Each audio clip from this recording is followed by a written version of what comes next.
You're watching News Channel 12 at 10 with Melanie Christopher. News Channel 12 is your safe family station. Broken collarbones are a common injury. Car and bike accidents account for many of them. Sometimes the injury can be fixed simply by putting the arm in a sling and letting the bone heal itself. But many times this doesn't work, or the break is too severe and surgery is the only way it can be repaired. Well, now there's a new way to fix a collarbone. Thanks to a Jackson orthopedic surgeon, it may soon become the standard across the world. Here's more in tonight's Medical Watch. A car accident last April left Aaron Britt with a broken collarbone and sent the 31-year-old welder, husband, and father on a nightmare journey looking for help.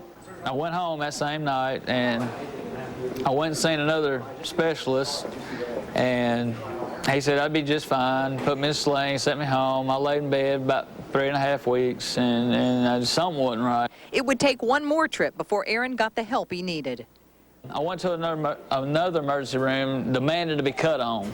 Right then, you know, I was like, please cut me. And they couldn't, you know, they didn't have anybody on staff that could do that, so he referred me to Dr. Geisler. Enter Methodist Rehabilitation Center's Dr. William Geisler. The orthopedic surgeon has made a name for himself, particularly in injuries and ailments dealing with the upper extremities. It's a name he's now taken worldwide.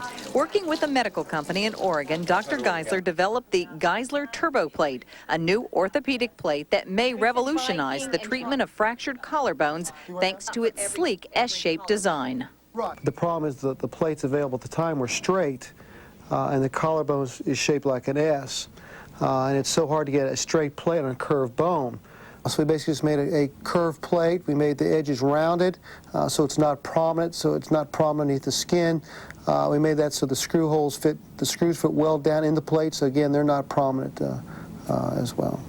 It was a perfect fit for Aaron. He drove himself home one day after the surgery. A week later, I pushed mowed my lawn.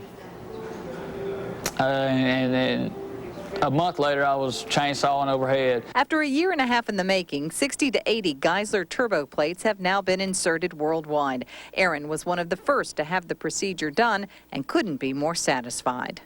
I'm 100%. I never figured I'd be 100%.